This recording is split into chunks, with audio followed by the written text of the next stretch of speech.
Selamat datang kembali di channel Panduan Jenius. Kali ini tanggal 1 Juni 2025, saya akan membahas topik yang sangat menarik untuk kita semua, AI dan kecemasan generasi milenial. Apakah kita siap secara mental? Yang pastinya bahwa kita tahu bahwa sekarang ini kita adalah dalam generasi di mana handphone menjadi sahabat kita, dan kecanggihan AI membuat kita menjadi orang yang harus mengupgrade diri, menjadi pribadi yang skill dan pengetahuan yang harus luar biasa. Nah, kali ini saya akan membahas hal paling menarik dari kecemasan generasi milenial dan AI bagi kita kaum generasi milenial. Poin pertama adalah akar kecemasan generasi milenial terhadap AI. Ada 3 poin penting. Yang pertama adalah otomatisasi pekerjaan. Ini studi menurut McKinsey. Pada tahun 2030 nanti, sekitar 800 pekerjaan terancam punah atau terancam diganti dengan kecanggihan AI. Kita bisa lihat di zaman sekarang, banyak pekerjaan yang sudah mulai tidak menggunakan manusia secara manual, tetapi digantikan dengan kecanggihan robot. Salah satunya adalah presenter-presenter di berbagai media atau TV di dunia. Yang kedua adalah ketidakpastian masa depan. Ini adalah salah satu tantangan yang membuat generasi milenial sangat cemas, di mana perubahan industri menuntut keterampilan baru. Ini akan menciptakan kegelisahan, kecemasan yang sangat luar biasa bagi para kaum milenial. Yang ketiga adalah kurangnya kontrol. Algoritma AI yang kompleks, sulit dipahami. Ini terasa mengintimidasi. Ini 3 poin yang membuat atau yang menjadi akar kecemasan bagi kaum generasi milenial terhadap AI. Yang berikut adalah dampak psikologis kecemasan AI. Kecemasan AI memicu stres, burnout atau kelelahan dalam pekerjaan, dan perasaan tidak aman. Ini dapat berdampak negatif pada kesehatan mental dan fisik seseorang. Yang pertama adalah stres atau burnout. Tekanan untuk terus beradaptasi dan belajar sangat tinggi. Artinya bahwa adanya AI sangat mengganggu psikologi seseorang. Artinya bahwa kita harus terus mengupgrade diri, meningkatkan pengetahuan, meningkatkan skill kita, supaya pekerjaan kita, supaya diri kita bisa tersaingi dengan AI. Yang kedua adalah insecure. Pastinya dampak psikologis akan membuat kita menjadi pribadi yang merasa diri rendah dan merasa diri tidak relevan dengan pekerjaan saat ini, yang dimana kita dikalahkan oleh kecanggihan AI itu sendiri. Yang ketiga adalah hilangnya makna. Nilai pekerjaan di era otomatisasi ini mulai dipertanyakan. Yang berikut adalah studi kasus dampak AI pada industri kreatif. Kita bisa lihat, ini adalah studi kasus atau contoh-contoh nyata yang terjadi pada era sekarang ini.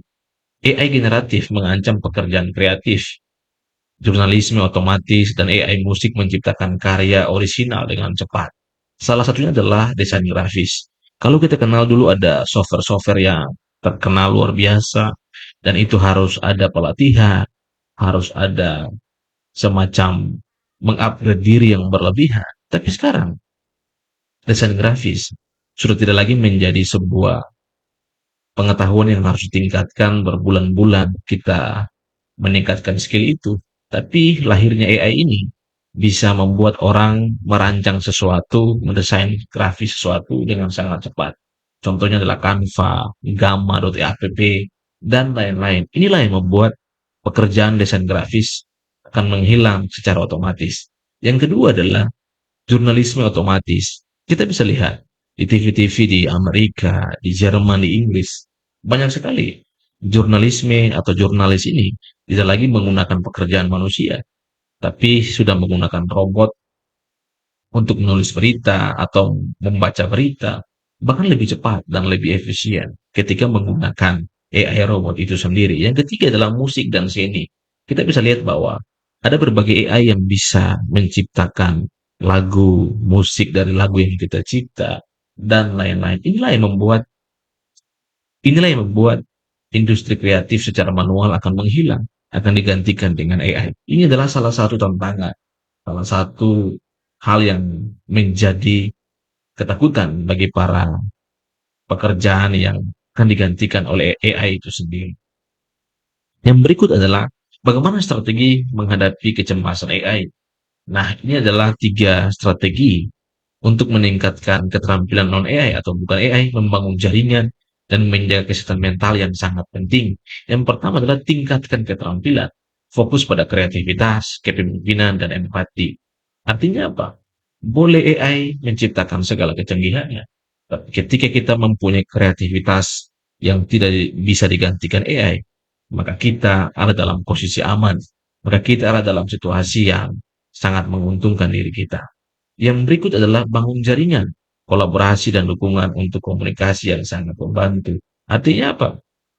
Kita bisa menciptakan kolaborasi, pekerjaan bersama dengan beberapa orang, menciptakan suatu bisnis, menciptakan tempat kerja yang dimana AI tidak bisa mengganti pekerjaan itu. Yang ketiga adalah jaga kesehatan mental. Lakukan mindfulness, olahraga, dan istirahat yang cukup. Ini adalah strategi yang sangat baik ketika kita menghadapi kemajuan atau kecanggihan AI itu sendiri. Yang berikut adalah membangun mentalitas adaptif, menerima perubahan, fokus pada solusi, dan belajar terus-menerus untuk membentuk mentalitas yang adaptif. Yang pertama adalah kita harus terima perubahan, karena dunia ini mengalami begitu banyak perubahan. Dengan adanya AI, ya kita harus terus meningkatkan upgrade diri kita, menambah skill kita. Ini bagian dari untuk membentuk masa depan kita yang lebih baik. Yang ketiga adalah fokus pada solusi, cari peluang baru dan adaptasi diri. Artinya apa? Jangan kita kecewa dengan AI, kemudian kita hanya fokus scroll handphone, main TikTok, tanpa ada tujuan yang jelas. Kita harus fokus pada solusi. Dengan adanya AI, mari kita belajar bagaimana kita bisa menggunakan AI untuk bisa meningkatkan pendapatan, untuk bisa meningkatkan pekerjaan yang lebih baik pada diri kita sendiri. Yang ketiga adalah belajar terus-menerus. Ikuti perkembangan AI dan teknologi terkait. Artinya apa? Jangan kita menjadi pribadi yang tidak mau belajar. Biar sudahlah, kita tidak usah belajar soal AI. Nah, ini adalah salah satu pikiran yang sempit, pikiran yang dangkal. Karena kalau kita tidak belajar secara terus-menerus, kita akan menjadi orang yang menonton orang lain sukses dengan memanfaatkan AI itu sendiri. Yang ketiga adalah peran pemerintah dan industri. Nah, ini peran pemerintah merupakan salah satu solusi, salah satu strategi untuk para pekerja di Indonesia, khususnya para kaum muda untuk mencari pekerjaan. Yang pertama adalah kebijakan publik, regulasi AI yang etis dan bertanggung jawab. Artinya bahwa Indonesia juga punya batasan-batasan supaya AI itu diciptakan hanya untuk hal-hal yang positif saja.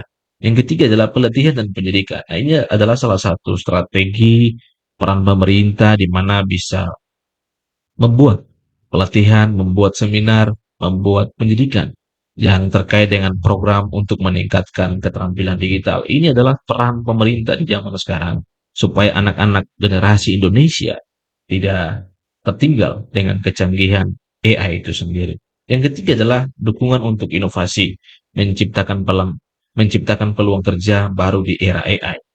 Contohnya adalah saya. Saya adalah seorang blogger. Ketika zaman dulu kita tulis secara manual, tapi dengan adanya AI, ChatGPT, kemudian ada Google Gemini, kita bisa menulis secara otomatis, mengetik prompt atau judul tulisan kita secara otomatis yang kurang dari 1 menit, tulisan kita sudah jadi dan kita bisa upload itu di blog atau website kita. Ini adalah dukungan untuk inovasi diri. Kalau teman-teman mau mengupgrade diri, mari jangan tertinggal, jangan tidak mau belajar. Kita harus menjadi orang yang berinovasi ke depannya. Kesimpulannya adalah masa depan di tangan kita. Kecemasan AI dapat diatasi dengan persiapan mental.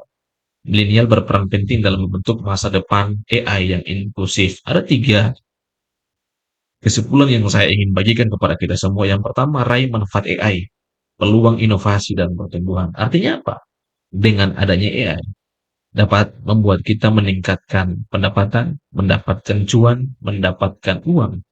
dari AI itu sendiri. Banyak orang yang bisa membuat video otomatis, merekam suara untuk menjadi sebuah video, di-upload di TikTok, di YouTube, di Instagram, dan lain-lain. Banyak orang bisa menjadi penulis yang handal, menulis buku, e-book, dan lain-lain. Itu juga bisa menggunakan AI. Ini adalah salah satu solusi, salah satu strategi yang baik bagi kita, kaum milenial, dengan manfaatkan AI untuk mendapatkan pekerjaan. Yang kedua adalah atasi kecemasan, persiapan mental dan strategi yang tepat.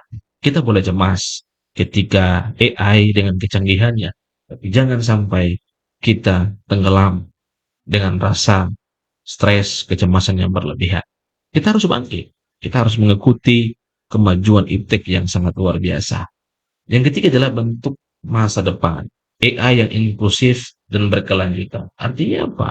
Harus upgrade diri kita, terus menjadi pribadi yang mau kerja, mau belajar, mau punya skill yang luar biasa, supaya ketika satu saat nanti kita bisa menjadi orang yang benar-benar manfaatkan AI untuk bisa mendapatkan pendapatan. Salam semangat, tunggu video saya berikutnya. Jangan lupa like dan subscribe.